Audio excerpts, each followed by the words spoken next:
Hi everyone, welcome to Chris's Garage. Today I'm going to be doing a muffler mod on a Stihl 201. It's fairly simple. Take the cover off, take the exhaust off, drill out the muffler, and then cut the casing here to allow for the airflow. I'm going to go ahead and get in it, and I'm going to show you the steps as we go. But the first thing I'm going to do is I'm going to take this cover off, and I'm going to take the bar and chain off. Okay, so again, we're gonna take this side cover off. Just loosen this up here. It pops off, and then on the front, I'll show you this piece here just slides out of there. And most of the people that'll be watching this, you'll know that anyway. And then pull your bar off. Just take your Torx bit. Driver, you take these two screws out here. I've got them both loosened up. I'm gonna flip this over so the two screws come out. Okay, set those off to the side. And now the muffler will come out. You'll have to kind of wiggle it a little bit, but it does come out. This plastic piece here, if you can't bend it out of the way, you can take this screw out here. I'll go ahead and do that.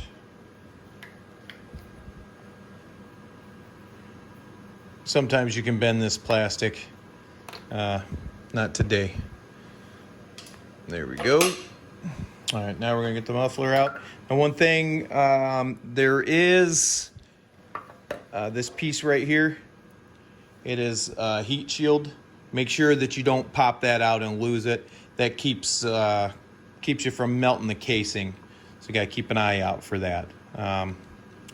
Yeah, now this is a good time, if you have time and you have an air compressor, blow all this stuff out, because that stuff just makes it stay hot.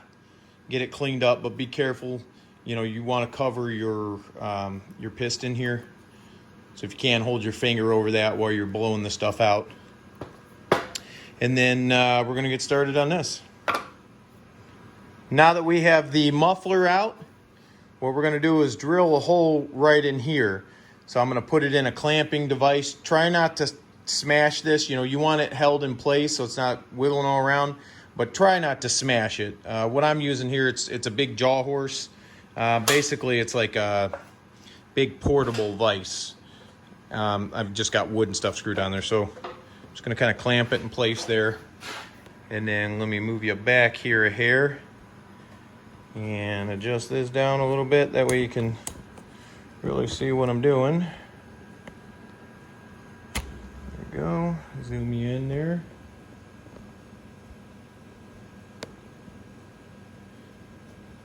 I'll grab a drill bit and then I'll get drilling on it.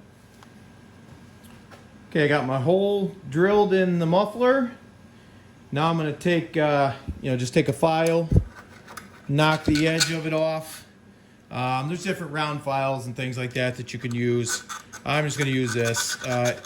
This is going to be inside, so you're not going to rub your arm on. It's going to be hot as heck anyway, so you're going to be avoiding it. But, you can take a second, try to get the sharp edges off. And then the other thing, I'm going to take forced air from my air compressor, and I'm going to blow this out real good, just to make sure that no metal shavings, for whatever weird reason, can get sucked back into the piston and mess up the cylinder walls. So I will blow it out, and then I'll show you a reassembly. I've got this all blown out, so now I'm going to reinstall the muffler. Again, make sure you didn't lose your heat shield there. The muffler sits in there. It just slides right in. It's pretty easy. Flip it over to put your two screws back in. Some folks like to use Loctite at this point. I don't, just because I have actually had these get stuck in there before. Like the Loctite got cooked in there. So I generally don't. I just tighten them, torque them down pretty good. Not to the point of breaking, but, I make sure that they're nice and tight. And then I'll go back. the first day at the end of the day I'll check them, and then about a week later I'll check them again, and sometimes they will have loosened up just a hair, but I've never had any back out on me, like back out and fall out later down the road. There we go, that's nice and snug. That's nice and snug. I'm gonna put this cover back on. Okay. So there we go, there's that. And then now what I'm gonna do is I'm gonna put the side cover back on. That way I can line it up with the hole that I cut, so I can figure out how much I need to cut off of that side cover.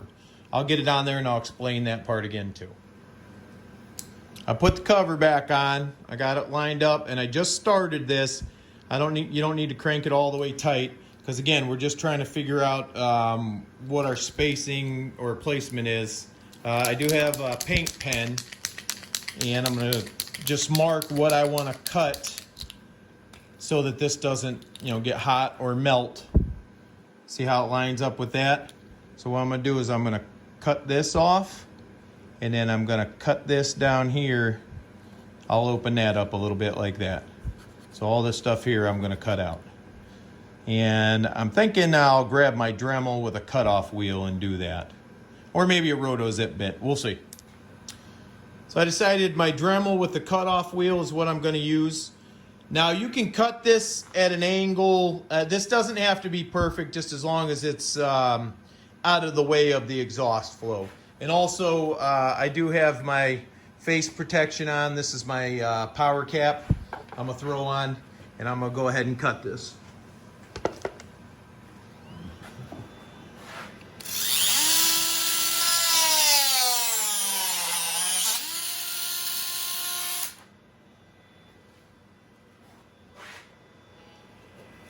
Got to adjust this a little bit.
Just like that. Now you can go through and you can clean this up and make that look really nice if you want to. But again, I'm just wanting this thing to rip. It's going to be used up in the trees. I'm not, I'm not this pro competition kind of a guy. I'm just trying to make it cut a little better and help me make a little money a little bit faster. So yeah, that's about it. If you like videos like this, feel free to hit the like button, hit the subscribe, and hit the bell notification, and feel free to leave me any comments. This is Chris's Garage, and y'all have a good day.